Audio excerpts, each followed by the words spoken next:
Great kid. He is a great kid.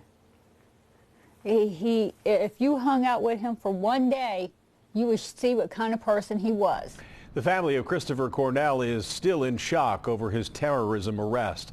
Good evening, everybody. To the FBI, Christopher Cornell is a suspected terrorist with a plan to blow up Capitol Hill. To his parents, he was just a 20-year-old kid trying to find his way. Regardless of who is right, Cornell is in federal custody, charged with attempting to kill a government officer. So how did he go from being a run-of-the-mill Oak Hills grad to a suspected terrorist?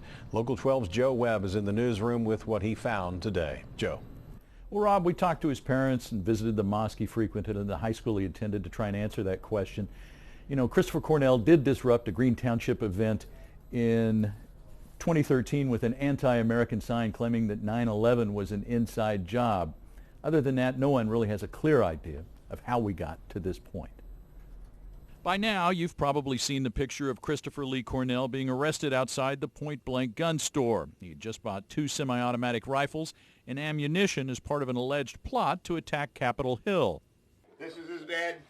Cornell's parents got their first clue something was up early Wednesday morning. Hours before his trip to the gun store, Christopher Cornell had snuck out of the family's apartment in the middle of the night. He just left a note basically saying that he thought it was, he said he was going to stay with a friend. The guy offered him a place to stay and some work to where he can make a few bucks. The Cornells say he took some clothes with him. They have not seen him since, only his mugshot. They are puzzled.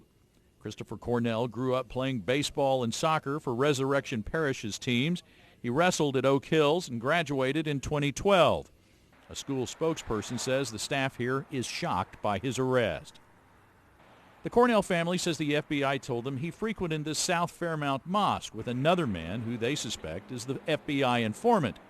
They saw a change in Cornell when he converted to Islam last year, but not a negative change. He was a changed person. He was a happier person. The Cornells say their son was laid back, played a lot of video games, and in their opinion wouldn't hurt anyone. They say he was a simple guy. Talk of jihad, pipe bombs, and terrorist plans are baffling to them. There's no way that kid could have come up with a plan like that. There's Absolutely no way. not. He's never been out of Cincinnati. Now, Christopher Cornell did have some past issues his parents didn't discuss with us today. He had a physical confrontation with his mother 6 years ago that led to a domestic violence complaint. Green Township police also had to respond to a fight involving Cornell and his brother at Oak Hills High School in 2008. And Jeanette Levy from Local 12 will have more on that coming up tonight at 11. Rob? Joe Webb, thanks very much. Christopher Cornell remains in the Butler County Jail tonight. He will appear before a federal judge tomorrow afternoon.